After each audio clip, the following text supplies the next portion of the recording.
It's been 5 years since my first YouTube upload, so I think it's about time I showed you how I come up with my projects, how I design the vehicles, build them, and then shoot the videos you will see.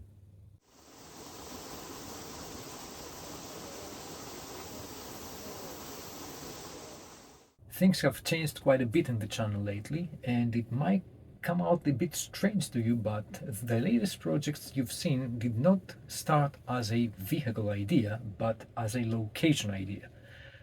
What I mean by that is that I thought about places I wanted to explore, like a sunken ancient city or a sunken airplane. And that location gave me an idea for a vehicle that would accomplish the mission of exploring that location.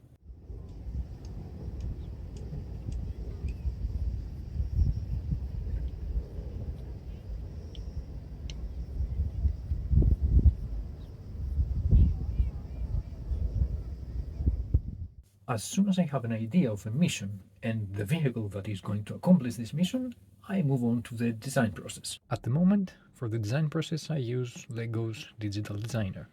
With the design process complete, I move on to the building stage of the vehicle, where I actually assemble the larger parts of the vehicle and then start shooting the building process video by combining the bigger parts to show you the final result. And for that I use my huge Lego collection, which you can see right here. Everything you've seen on this channel lies inside these boxes.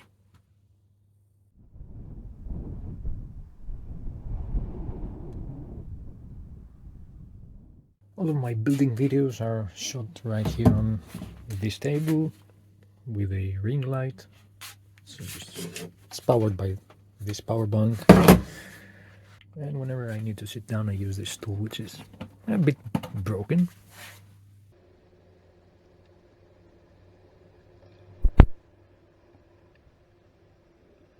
With the building process complete, I move on to a very short trial phase where I usually test my vehicles in very basic conditions. The trial phase is very short because I have absolutely no time for trials.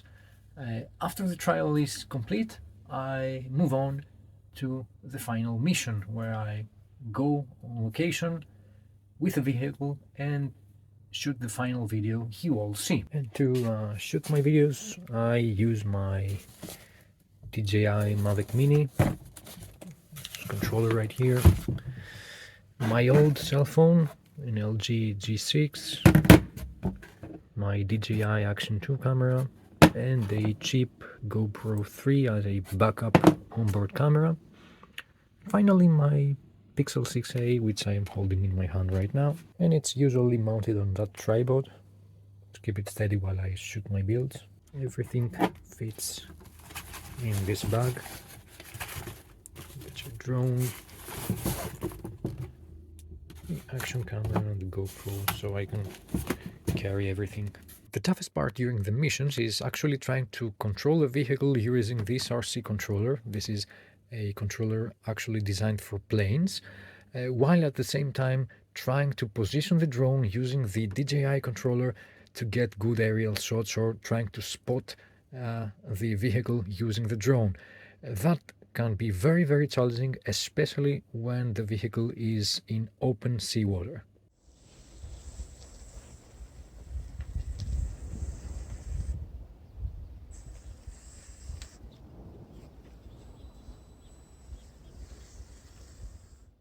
And after all the fun is over, after I've played with my build and completed my mission, then comes the boring part of editing and uploading the video to YouTube. So I hope you enjoyed this small tour of the procedures I follow to upload the videos to YouTube. The reason I did this is we are nearing 30,000 subscribers, and thank you very much for that. Everything I do actually depends on you guys watching my content and supporting the channel. And I wanted to explain that this is actually the future of Brick and Gear. Brick and Gear from now on will focus on exploration projects,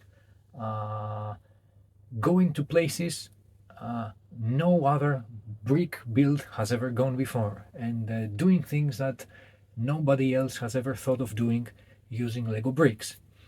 So, I will see you on the next project.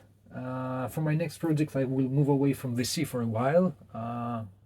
The mountains are calling me, and we are going to explore a deep cave chasm using a tracked crane. Let me know in the comments if you would like to see a video explaining the inner workings of combining RC components with Lego builds, and I will see you in the next one.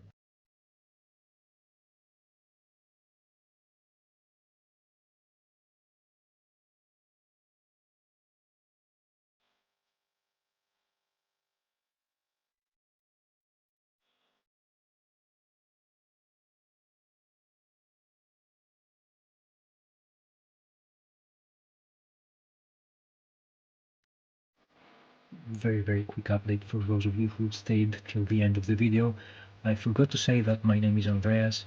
I live in Greece. I am 42 years old, married, with 2 children. See you.